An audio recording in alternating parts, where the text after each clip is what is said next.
ಮಹಾರಾಷ್ಟ್ರದ ಪಶ್ಚಿಮ ಘಟ್ಟ ಪ್ರದೇಶದಲ್ಲಿ ಸುರಿಯುತ್ತಿರುವ ಭಾರಿ ಮಳೆಯ ಪರಿಣಾಮವಾಗಿ ಘಟಪ್ರಭಾ ನದಿಗೆ ಮತ್ತೆ ಜೀವಕಳೆ ಬಂದಿದ್ದು, ಗೋಕಾಕ್ ಜಲಪಾತ ತನ್ನ ಅದ್ಭುತ ಸೌಂದರ್ಯದೊಂದಿಗೆ ಪ್ರವಾಸಿಗರ ಗಮನ ಸೆಳೆಯುತ್ತಿದೆ. ಬೆಳಗಾವಿ ಜಿಲ್ಲೆಯ ಗೋಕಾಕ್ ತಾಲೂಕಿನ ಪ್ರಸಿದ್ಧ ಗೋಕಾಕ್ ಜಲಪಾತದಲ್ಲಿ ಸುಮಾರು 171 ಅಡಿ ಎತ್ತರದಿಂದ ಹಾಲ್ನೊರೆಯಂತೆ ಧುಮ್ಮಿಕ್ಕುತ್ತಿರುವ ನೀರಿನ ರಭಸ ನೋಡುಗರನ್ನು ಮನಸೂರೆಗೊಳಿಸುತ್ತಿದೆ.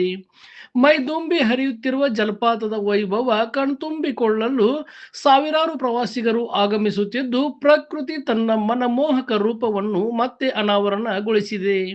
ನಿರಂತರ ಮಳೆಯಿಂದಾಗಿ ಘಟಪ್ರಭಾ ನದಿಯಲ್ಲಿ ನೀರಿನ ಮಟ್ಟ ಗಣನೀಯವಾಗಿ ಏರಿಕೆಯಾದ ಹಿನ್ನೆಲೆಯಲ್ಲಿ ಗೋಕಾಕ್ ನಗರ ಹಾಗೂ ಶಿಂಗ್ಲಾಪುರ ಗ್ರಾಮದ ನಡುವಿನ ಬ್ರಿಡ್ಜ್ ಕಮ್ ಬ್ಯಾರೇಜ್ ಸಂಪೂರ್ಣ ಮುಳುಗಡೆಯಾಗಿದೆ. ಇದರಿಂದ ವಾಹನ ಸವಾರರು ಪರ್ಯಾಯ ಮಾರ್ಗಗಳ ಮೂಲಕ ಸಂಚಾರ ನಡೆಸುತ್ತಿದ್ದಾರೆ. ಇದೇ ವೇಳೆ ಶಿಂಗ್ಲಾಪುರದ ಮಾರ್ಕಂಡೇಯ ನದಿ ಸಂಗಮ ಪ್ರದೇಶ ಸೇರಿದಂತೆ ಘಟಪ್ರಭಾ ನದಿಯ ದಡದಲ್ಲಿಯೂ ನೀರಿನ ಹರಿವು ಹೆಚ್ಚಾಗಿದ್ದು, ನದಿ ತನ್ನ ಪೂರ್ಣ ವೈಭವವನ್ನು ಮರಳಿ ಪಡೆದಿದೆ.